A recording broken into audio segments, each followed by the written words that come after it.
In Minneapolis. He was supposed to be here. Gary Bhojwani of Allianz Life Insurance of the Americas. Let's run the video and we'll ask the question here. Let's run the video right now. This is remarkable, Gary. I just can't believe what we're seeing here. Can we bring that video up, folks?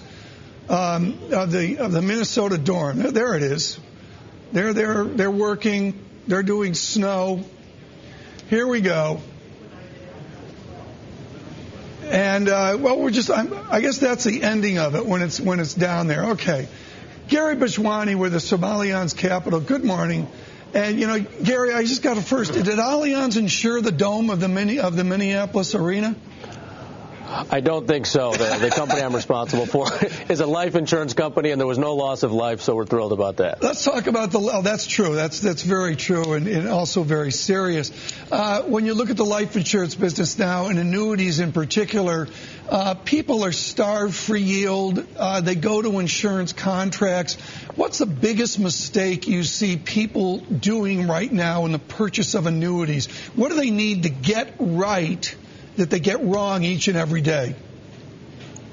We've seen a tremendous amount of interest in our products in the annuities, and it's really corresponded directly with the decline in the equity markets. We've seen a number of people come into products like ours primarily because they just can't handle the volatility anymore. And when you look at the demographics and see how many people are retiring, making sure they understand exactly what they need in terms of covering their fixed expenses, they've got to get that right, and then there's really no better solution than an annuity to make sure they can do that. If you're looking at insurance annuities and the underlying assets, we've seen bond market losses here, higher yields, lower bond prices, not only with Allianz, but how are insurance companies managing the end of the Great Moderation? How are they managing a higher yield environment in the next 5 to 10 years?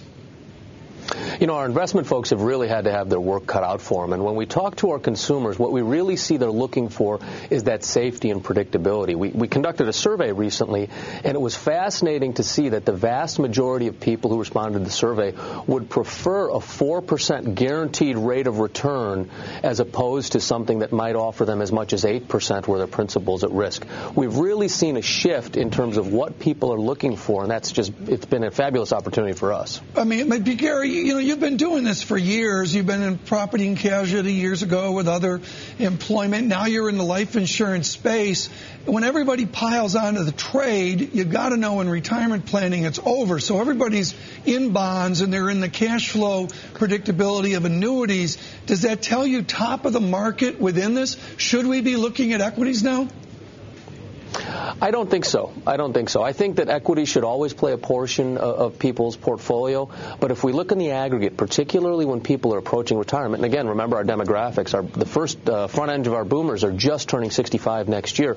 We see a lot more growth coming in annuities. We see a lot more need for guaranteed income that people can't run out of. So we think the future is very, very bright in this business. I want to bring up the Allianz chart here, Rex, if you would. The struggle of Allianz. Gary, now you're a small part of this giant German insurer, and I was really struck here by the underperformance not only of Allianz, but just the struggle of the business, the struggle of P&C. I don't know about the life insurance business. What's the new insurance company going to look like 5 and 10 years from now? Well, I can't see the chart that you're looking at, Tom, but I can tell you this. Allianz Life plays a significant portion of the overall group. We represent probably about 8% of the revenue. Right. And if we look at the parent level, you're right that our parent's based in Munich, Germany. And if you compare the parent to the majority of other global insurers, we actually believe Allianz has significantly outperformed our peers. We didn't need to take any government aid. We came through without losing any kind of ratings. And in the case of subsidiaries like Allianz Life, the group was actually able to inject capital into us to enable us to grow and maintain our ratings.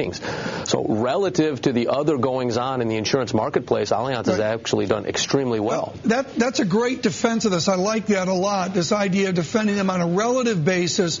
But when you look at insurance and you look at the predictability of performance and equity return, what are you doing each day within your life insurance business to bring up revenues and to bring up operating income? What's the Bhojwani strategy there? Well, we've had 2 great years, 09 and this year, 2010. In both years, we've had record numbers, both in terms of revenue and operating profit. In our business, we invest primarily in fixed instruments, fixed income instruments like bonds, and those have done quite well for us this past year. So we're not as exposed to equities in the company that I'm responsible for, and we've just seen demand continue to grow. So really, the formula has been to invest conservatively, invest smartly, and continue to meet consumer needs with good, solid products. I want to bring up, Gary, this research note here from Deutsche Bank. Torsten Slok publishing this just an hour or so ago. Will deleveraging end in 2011? We need to see a trend decline in foreclosures and in banks' charge-offs on commercial and residential real estate. That from Torsten Slok of Deutsche Bank. Gary, I mean, you're within the financial crisis, and as you say, it's been a great benefit to you as people go for safety. When do you and when did the team that you have at Allianz suggest this financial crisis will end? Well, as you know, PIMCO is part of the group, and you guys have heard Bill Gross and Mohamed El-Erian talk significantly about the new normal and what that means. I personally happen to subscribe to their views as well. I think we're going to see a continued period of, relatively speaking, modest growth in the developed economies. So I do believe in the new normal theory, and I believe we'll see that modest growth continue. All of that said, if we look at the need for safety, I think this time will be materially different than past market crises simply because of the demographics. The boomers don't have another 10 years to wait this thing out.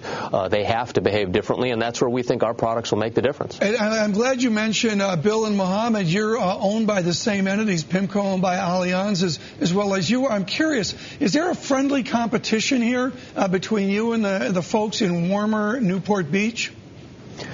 Well, you know, it's funny. Mohammed and I exchanged emails just this morning, and I have to confess that I'm extremely jealous about his weather. But I can confirm for you that beyond that, it's not competitive at all. In fact, they're our primary asset manager, and we collaborate on some products. They obviously have an incredible story to tell in terms of their asset management, and we're not quite up to PIMCO's stature in terms of earnings and so on, but we do okay. Gary, thank you so much. We'll have you back again. Gary Bhojwani with Allianz Life Insurance Company.